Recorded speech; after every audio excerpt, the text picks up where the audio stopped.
And welcome back to the 19th hole. I'm Jack. Yes, sir! And this is Roger right there. Now, Roger, we've talked to Adam, and we have gone through the incredible intensity with which he has been expressing this incredible victory. But I think it's very, very important to talk about those who did not win. In fact, those who capitulated and failed. And there's none other than Brandt Snedeker. So I know that Brandt is now part of the 19th hole healing workshops that you've been running. Can you tell us exactly what those workshops are and what will be the process by which he begins to heal himself from these incredible wounds that he has inflicted upon himself? Well, absolutely, Jack. Yes, sir. Of course, I'm Roger right there. And the 19th hole healing center that you speak of in these workshops, we put them together because, of course, I'm an expert, and I have to feel like I wanted to channel the energy and help the players who have capitulated and crumbled and lost major championships, and I needed to be there for them. Now, you were just telling me off air that Brandt Snedeker has a blockage in his third and fourth chakra. Is that correct? That's correct, Jack. Yes, sir. Of course, the third chakra, the solar plexus chakra, is where Brandt is experiencing severe blockage. What he has is much like some of you at home would be familiar with your plumbing being blocked. There is no water coming in. There is no water coming out. His third chakra is completely condensed. And the fourth chakra, what is that chakra? Well, the fourth chakra, I'm glad you brought that up because the fourth chakra is absolutely critical. It's the chakra that allows you the ability to love. It's the heart chakra? It's right in the middle, the dead center.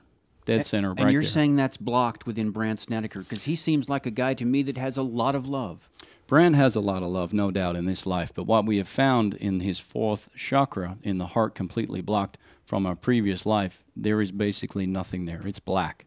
It is completely black, and we're working with him to try and help him get through that. What process is he undergoing? Does this begin immediately, or is this something that you will sit down with him and plan? What is it that is exactly happening? Well, Jack, yes, sir, I'm glad you asked that question. Of course, there are some elements of this workshop and the work in progress that I'm not able to discuss with you, but one of the key areas that we've been working on with Brandt is just to completely lose everything. We've got him stripped right back to just his self, his body. We have him in a very large, empty room, completely dark, and we have him adopting a certain posture, which we like to call the major championship, where he will just present basically one palm, and we place a golf ball right in the center of that right hand, and he will stay there for days on end. Days on end. He will not move. Nil movement, nil by mouth, nil exiting the body. He was completely stationary, completely in the dark. And the concept of that is that you were trying to articulate it to me earlier, is that he had it in the palm of his hand, but he let it slip, and that is something that he is going to have to come to terms with. And you believe that this will help? Of course it will. I've been working on this for a very long time. Of course, I am an expert, and I'm going to work together with Brandt to see if we can overcome these issues that he's having. He's a great guy. I love the man. I love Brandt Snedeker. I know you love him, and we love him. And I just want to help him. I want to get right back to the skeletal system, if I may.